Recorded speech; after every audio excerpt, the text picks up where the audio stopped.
So we're live. This is Bouncer Sensei AJ van Bakker from the Netherlands, at the Netherlands, and we're gonna discuss CTE, brain damage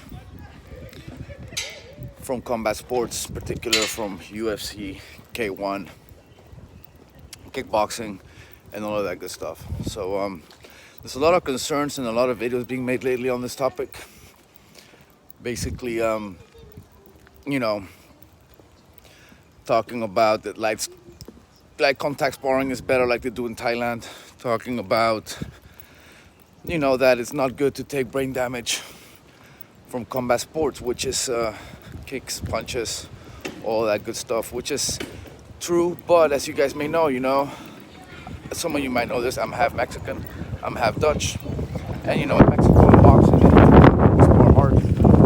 It's the same thing as in Holland here in kickboxing, Dutch kickboxing. We basically spar hardcore. In case if you guys are wondering where I'm at, I'm in Giethoorn. This is the Venice of the Netherlands. It's basically no cars, it's just lakes and boats and all that good stuff, nice houses. Anyhow, back to the brain damage. Here in Holland, we spar hard. We spar pretty damn hard. It's like, in some gyms, like in Mike's gyms, there's days where he actually gives money to people while they give a nice knockout to somebody.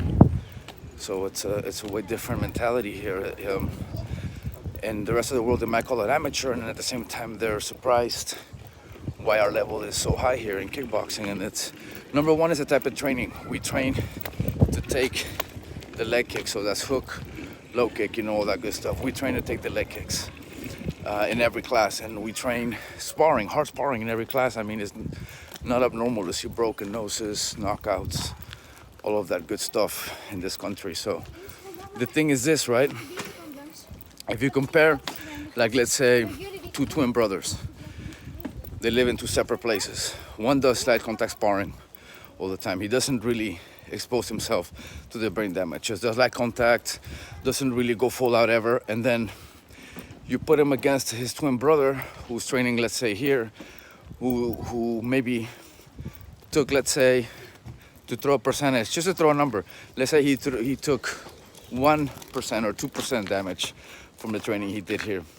Let's say that's the case. And then let's say the one that did the light sparring took 0 damage. Now they fight, and let's say the 1 or 2% damage is from some kind of knockout, maybe a TKO, some kind of knockout like that. Then they fight, and then let's say the guy from here knocks the other one out cold. And the other one takes, let's say, 10% damage to the head. Which one was better off?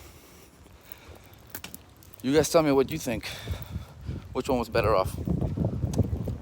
So that's the mentality behind the kickboxing here. Like if you guys see Badr Hari, he's been on a losing streak. He lost his last 4 or 5 fights. And before his very last fight, he had one fight before his last fight, he broke his nose. He was training for his last fight. It got postponed because he broke his nose during hard sparring a second time. But what's better, to break your nose a second time in the fight? So that's 2 fights with a broken nose, or to break your nose in sparring and then go on to fight. I mean, he ended up getting knocked out by a kick anyways, a non-telegraphic roundhouse kick by Brusek. Rematch is coming soon, so I cannot wait to see that, And I'm gonna do a prediction video on that, and yeah, that'll be it for this video, guys.